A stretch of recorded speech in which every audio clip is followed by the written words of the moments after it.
Love at first sight? No. That was just your unresolved childhood trauma recognizing a playmate. Don't romanticize it. That wasn't Cupid. It was your unconscious sitting in the back seat, chain smoking, and whispering, "Oh, look, someone who reminds you of your dad ignoring you at Christmas. Perfect match." And because you're a human being, you went along with it. You felt that lightning bolt pull, that cosmic spark, that magnetic attraction, and you called it fate. I call it pathology with better lighting. The truth is, the universe doesn't give a damn about your love life. It's busy collapsing stars and inventing new diseases. It didn't single you out for some mystical love lesson. What really happened is that your unconscious saw an opportunity to replay your unresolved issues and dressed it up as destiny. You didn't meet the one. You met a very well-camouflaged rerun of your own unresolved nonsense. But let's break this down with the brutal honesty of a dead Austrian with nothing left to lose. That person you couldn't stop thinking about? They weren't your soulmate. They were a trigger, a mirror, a walking billboard of your unmet needs and your unhealed wounds. And instead of recognizing it, you fell headfirst into obsession. You stared into their eyes and thought you saw eternity. What you really saw was your own reflection, plus 1,000 unpaid therapy bills. It wasn't recognition of a past life.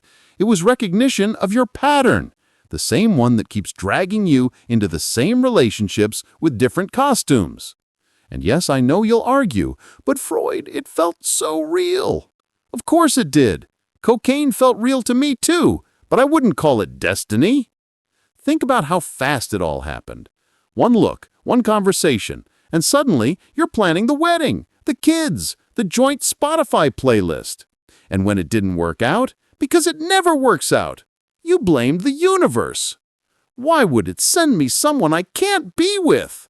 Listen, if the universe wanted you happy in love, it would have made you attracted to emotionally stable people with jobs and dental insurance.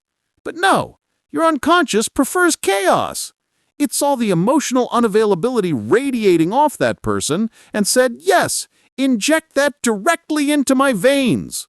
And you confuse that adrenaline rush for love. Spoiler, it's not love. It's your nervous system reliving childhood panic, and you call it soul chemistry. And of course, when they leave, and they always leave, you spiral into cosmic poetry mode. You write in your journal about how they woke you up. You call it a cruel gift, a spiritual initiation, a soul contract. Darling, stop! It wasn't a contract. It was a psychological slip-and-fall accident, and the only insurance you have is therapy. They didn't come to awaken you. They came because you have unresolved needs, and your unconscious dragged you toward them like a drunk moth to a broken light bulb. And when they're gone, you mistake the pain for meaning. You say, "They changed me forever." They didn't change you. You were just forced to notice the mess you've been ignoring for decades. It wasn't divine timing. It was denial, finally running out of excuses. The real joke is that you thought this person was different. They see me. They understand me. No one has ever made me feel this way. Please. Of course no one made you feel this way, because no one else hit the exact combination of unresolved issues and unconscious fantasies that this person did. They unlocked your inner chaos like the world's worst escape room. And instead of running, you sat there saying, "Wow, what an awakening!" That's not awakening. That's your abandonment wound ordering cocktails and appetizers. And when the check came, they left you with the bill. So let's stop blaming the stars. Astrology didn't ruin your life. The moon wasn't in retrograde. Mercury didn't sabotage your love story. You sabotaged it because part of you is addicted to repeating pain until you finally face it. You didn't need a soulmate. You needed a therapist. But because therapy isn't as sexy as fate, you dressed up your emotional masochism as a cosmic connection. And you know what? That's fine. Humans need stories. We all do. But don't confuse the story for the truth. The truth is that the person you couldn't keep wasn't sent to save you. They were sent to expose you, to reveal the cracks, the fractures, the wounds you've been duct taping for years. They didn't break your heart. They showed you it was already broken, and you've been using Instagram quotes to cover it up. So the next time you feel that intoxicating pull, that chemical high that makes you think the universe has delivered you a soulmate wrapped in human skin, remember this. It's not magic. It's not fate. It's your unconscious dragging you into a rerun. And if you keep mistaking reruns for revelations, don't blame the universe. Blame your refusal to deal with your own shadow. You don't need the stars to align. You need to stop aligning yourself with dysfunction and calling it divine. Let's pretend for a moment that the universe actually has a customer service department for your love life. You send in a ticket. Dear universe, I'm lonely. Please send me someone stable and kind. And what do you get? Someone emotionally unavailable with childhood trauma that perfectly complements your own. A cosmic prank. And you fall for it because you always do. So let's go through the first 4 psychological reasons this happens. Because, spoiler, it's not destiny. It's dysfunction with a nice filter. First, the cruel gift of deep connection. You call it destiny. I call it shock therapy.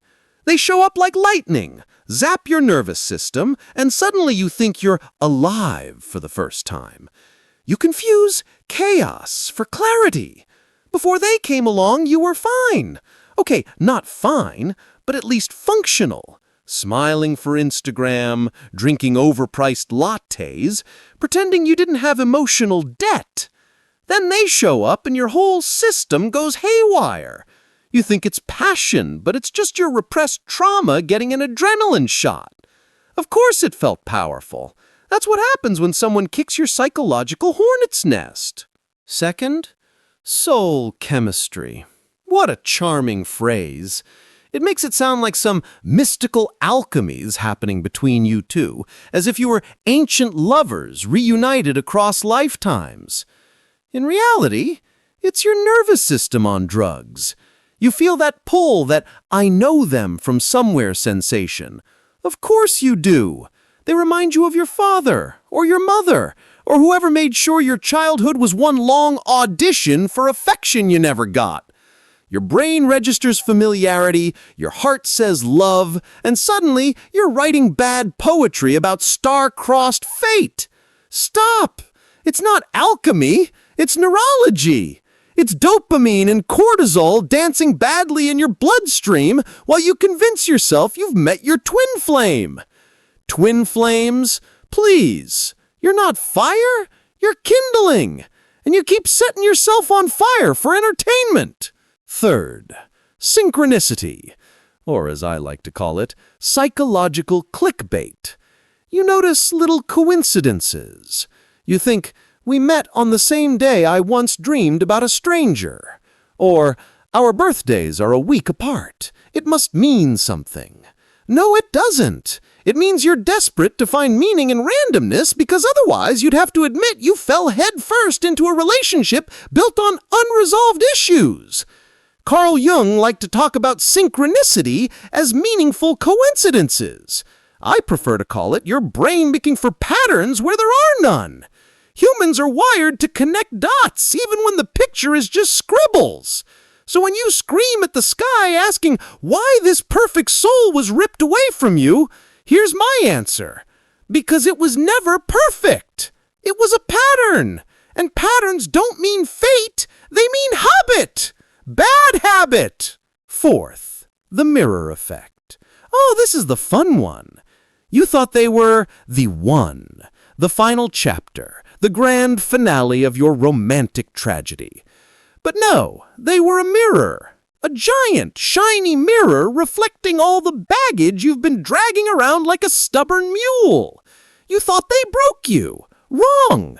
They showed you where you were already cracked. They revealed the insecurity you've been wallpapering with inspirational quotes. They pulled the curtain back on the childhood wounds you've been rehearsing in every adult relationship you've ever had. And yes, it hurt. Of course it did. Mirrors don't flatter. They confront. They don't give you closure. They give you clarity. And clarity burns when you've been hiding behind denial for decades. That's why you thought you couldn't survive without them, because being alone with your reflection was scarier than clinging to the illusion of love. And here's the kicker. All 4 of these so-called soul lessons could have been avoided if you'd just gone to therapy. Instead of waiting for the universe to send you a soulmate, you could have paid a professional to tell you the truth. You are addicted to repeating your own wounds. But no, you prefer romance novels written by your unconscious mind, complete with lightning bolts, coincidences, chemical highs, and emotional mirrors. And every time you act surprised when it ends in heartbreak. Surprise! Fire burns! Trauma repeats! The universe didn't betray you. You betrayed yourself by mistaking chaos for connection. So next time you meet someone who makes your heart race, who feels like destiny, who feels like home, ask yourself this. Do they feel like home because they're my soulmate? Or do they feel like home because they recreate the exact environment of my dysfunctional upbringing? Spoiler, it's usually the second one. But hey, if you like reruns, keep calling it fate. Just don't expect me to buy the popcorn. Love that was never meant to stay. Oh, how tragic. You thought you found the one, the final destination, the happy ending. But let me break it to you. Not every person who makes you feel butterflies is meant to be your spouse. Sometimes they're just meant to give you food poisoning. That connection that burned so brightly, so intensely, so dramatically, it wasn't love. It was a flare. A flare the unconscious shot into the night sky screaming, "Look at this wound! Fix it!" But instead of fixing it, you built a fantasy around it. You made a shrine out of someone who barely texted back. The problem is that you still think love is supposed to feel like chaos. If it doesn't hurt, if it doesn't burn, if it doesn't make you feel like you're losing your mind, you call it boring. That's not boring, that's healthy. But you wouldn't know healthy if it sat next to you and offered stability. You'd swipe left because you don't want love. You want reenactments of your own pain. And when the reenactment ends, you call it fate being cruel. Fate isn't cruel, you are, to yourself. And let's talk about this nonsense of "they woke me up." Woke you up to what? The fact that you've been living on autopilot? Congratulations! You met someone emotionally unavailable who stirred up your abandonment wound, and now you're journaling about your soul's rebirth? Cute! But here's the truth. If you needed them to wake you up, that means you've been asleep for a very long time. You don't need a lover to wake you up. You need an alarm clock and a therapist.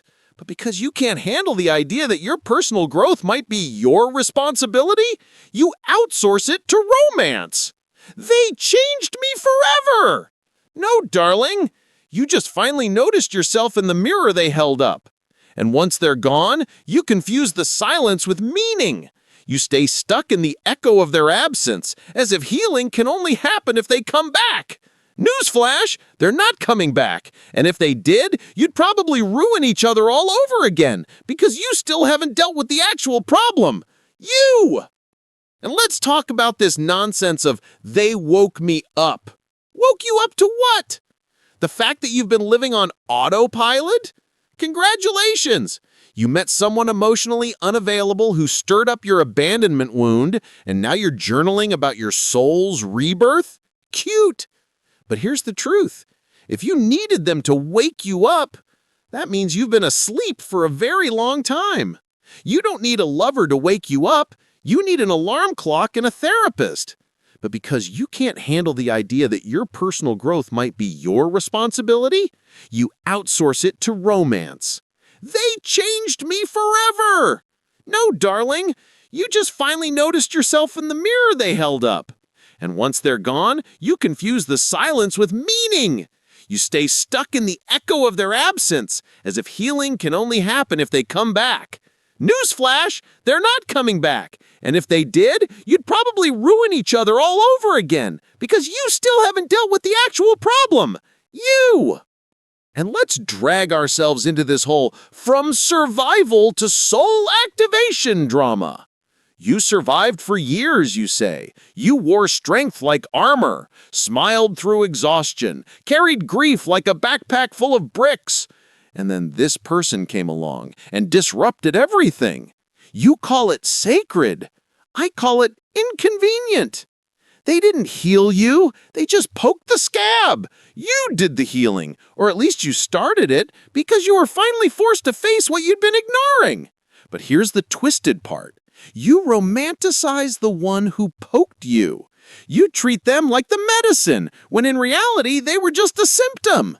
You were always capable of waking up, you just didn't want to. And so your unconscious dragged in an emotional earthquake disguised as a Tinder date. That wasn't soul activation, that was psychological demolition. They tore down the walls, sure, But you're the one left with the mess and the responsibility to rebuild. Stop confusing demolition crews with saviors. Finally, the grand finale. Initiation. Why it had to hurt. Humans love the idea of initiation. It makes pain sound noble, like you're a knight earning your scars. It was my initiation, you say, as though your heartbreak was some kind of sacred graduation ceremony. No, it wasn't initiation. It was heartbreak, plain and simple. It hurt because you invested fantasies into someone who was never yours to begin with. And the pain feels sacred because you can't admit you chose the wrong person for the right reasons. Familiarity, chaos, addiction to pain. Pain doesn't mean initiation. Pain means you touched the stove after being told not to, and now you're surprised it burned.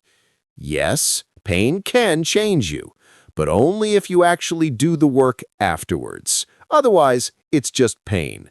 You don't get enlightenment points for crying on your bathroom floor. Trust me, if crying led to enlightenment, humanity would already be godlike.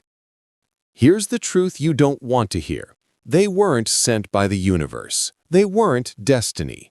They weren't the love of your life. They were just the perfect reflection of the patterns you refused to face. And when they left, you finally had no choice but to confront yourself. That's not mystical. That's psychology. That's growth disguised as heartbreak because you're too stubborn to grow any other way. You call it a soul contract. I call it your unconscious dragging you, kicking and screaming into awareness. And if you really want to call that initiation, fine, but don't give them the credit. They were just the match. You're the one who has to burn down the illusions and rise from the ashes. So, let me conclude with this. Stop waiting for closure from someone who already closed the door. Stop writing poetry about soulmates who ghosted you. Stop blaming the universe for sending you chaos. You didn't lose them. You lost the version of yourself who still believed chaos was love. That's the gift. That's the awakening. That's the only initiation that matters. And once you see that, once you realize you were never meant to keep them, you can stop obsessing about why they left and start asking what inside you was ready to change. Because the universe doesn't send you partners. It sends you wake-up calls. And you don't need to marry a wake-up call. You just need to answer it.